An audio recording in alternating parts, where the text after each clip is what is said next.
My opinion, and I can be wrong, my opinion is that Israel,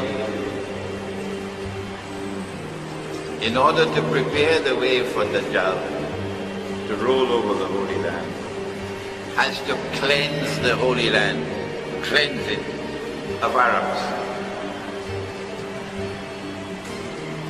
The easiest part of the Holy Land to be cleansed of Arabs is Gaza.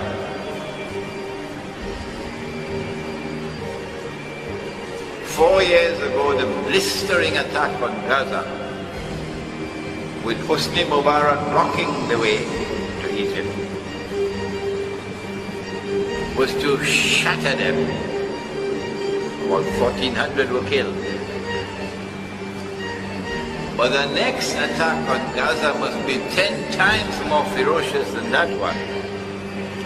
So when the attack on Gaza takes place, it will be so ferocious that Egypt will have to open the doors.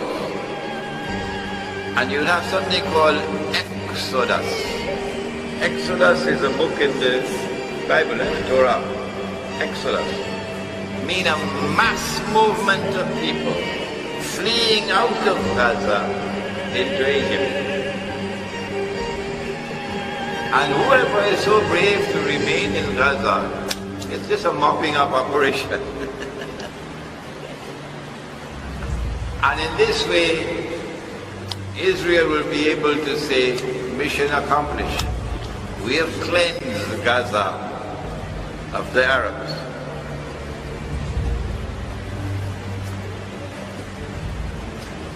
But there's also another agenda. I don't know which one comes first, or which will take priority over the other. And that is that because somebody rewrote the Torah, to put into the Torah that Al-Ardh al-Muqaddas, the Holy Land, extends from the river of Egypt, which is the river Nile, to the river Euphrates, Furat. This is Al-Ardh al-Muqaddas. Of course it's a lie. Of course it's false. But that's what it is. So if Dajjal is to rule over the Holy Land, the implication is that Israel will have to extend its territorial frontiers to take back Sinai and also to take physical control of the eastern delta from the river Egypt to the Red Sea, from the river Nile to the Red Sea. You need therefore to prepare the way for a big war with Egypt and prepare the grounds for an attack on Egypt. When the attack on Egypt takes place, it will have to be not only from the air but from the ground, because you need to seize land. In order to succeed with a big country, Egypt will be attacked from the east by Israel and from the west by NATO. From the north you'll have a naval blockade and bombardment. And they're fishing in the south, in Sudan, South Sudan, to be able to attack, make an attack from the south as well.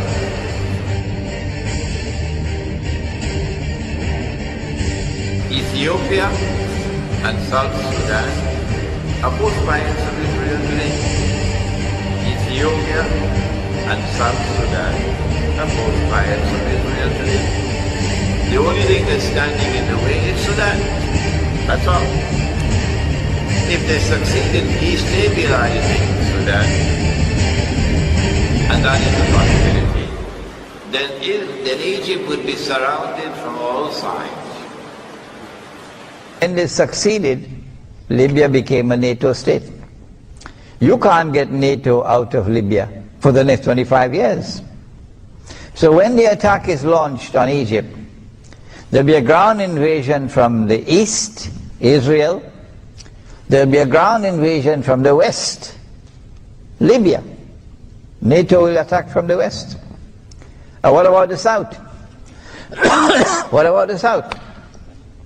Now you can understand why they went fishing in the south, fanning the flames of sectarian warfare in Sudan, actively intervening, the Anglo-American alliance and the Zionists, actively intervening in southern Sudan to fan the flames of sectarian warfare, and then finally forcing upon the government in Sudan to do what it just did. So southern Sudan is now an independent state. So when the attack is launched, you have to destabilize northern Sudan or Sudan. And so the attack is going to come from all three sides, ground invasion, from the south, from the east, and from the west. And from the Mediterranean you have a naval blockade and naval bombardment. I don't see how Egypt can even stand a chance. On my website there's an essay in which I have attempted to answer that question. Lessons from the Zionist attack on Libya. That's the title of the essay. We need not go into that explanation now.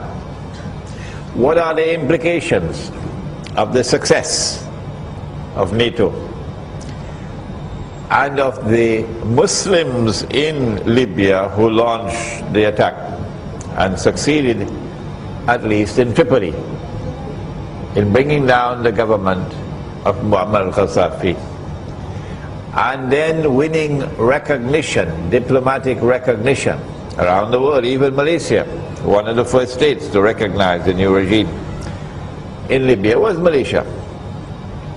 All the pro-American governments in the world quickly recognized. But surprisingly, Russia also recognized, and China also recognized very quickly. The ones who held out and are still holding out are the ones who truly have sincerity in their hearts. And that is Hugo Chavez in Venezuela. I am not going to recognize this government. Evo Morales in Bolivia. I'm not going to recognize this government. And some other South American states. The implications of the fall of the Libyan government is that NATO, the North Atlantic Treaty Organization, will now be in Libya for the next 25 years. They're not going to leave. They wanted Libya for a particular reason that our Muslim brothers could not understand. Eating halwa. They wanted to be in Libya because Egypt is the target. And you have to send in ground troops into Egypt. You can't do it with drones as you're doing it in Pakistan. And so now with the success in Libya, when Israel launches her attack on Egypt, Israel will launch the attack from the east, and NATO will launch the attack from the west, ground troops. This is in addition to the air, and this is in addition to a naval blockade of Egypt. Will the Egyptian government survive? Will the Egyptian state survive? Given the pathetic state of Islamic scholarship today, because it's the ulama, they are the guides of the ummah, not the excellencies, the ministers of government, not the newspapers, and not the television sets. The ulama of Islam, these are the guides of the ummah.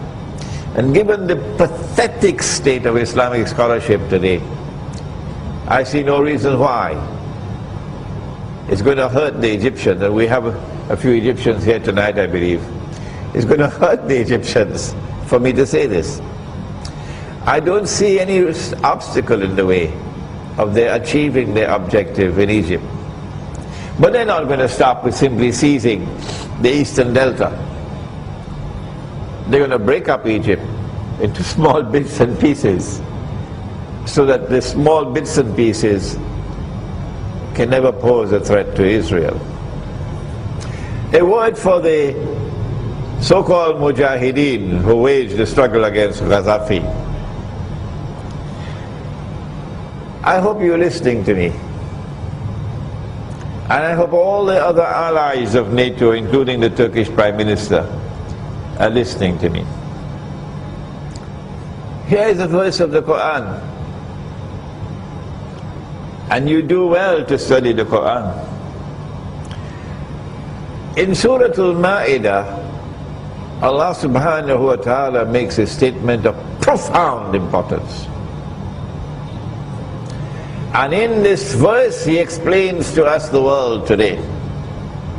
Listen one more time. Ya ayyuhalladhina amanu, O you who have faith in Allah.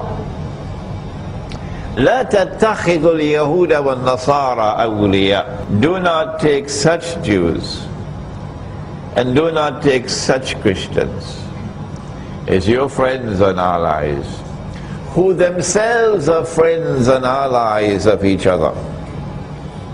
And so when you see that mysterious reconciliation taking place, which happened in Europe, and then you see a Jewish-Christian alliance emerging, as has happened in Europe, Allah is saying, these are the Jews, and these are the Christians, with whom I am prohibiting you from maintaining friendly ties and becoming their allies. You may say today, we are friends of America. I'd love to see you when you're in the grave. Oh yes, Excellency, I'd love to see you when you're in the grave, when you have to defend that statement. When that Jewish-Christian alliance emerges, Allah says, لا تتخذوا اليهود والنصارى أولياء. Do not be friends and allies of these people. Allah is not speaking about an individual Jew who has a Christian as his neighbor and the two are friends of each other, not at all. He's talking about an alliance between two people. That alliance has come into being today. It is the Zionist Jews and Zionist Christians who have forged that alliance. They're the ones who gave us the International Monetary Fund. They are the ones who gave us this bogus and fraudulent and utterly haram paper money. And please read this book, The Gold Dinar and Silver Dirham, Islam and the Future of Money. They are the ones who gave us the United Nations organization, controlled by the Security Council. And in the Security Council, the Zionists are in control. So Palestine wants to become a member of the UN. And when Palestine becomes a member of the UN, you're now obliged to obey the Charter. And the Charter says, Allah is not Al-Akbar. The Charter says the supreme authority in the world, in all matters pertaining to international peace and security, resides with the Security Council. When the Security Council says stand up, you're going to stand up. When it says sit down, you're going to sit down. How are you going to answer to Allah for that massive betrayal of Allah and His Messenger? But Palestine wants to become a member of the Security Council. I mean the United Nations. وَمَنْ يَتَوَلَّهُمْ مِنْكُمْ فَإِنَّهُ مِنْهُمْ, says Allah.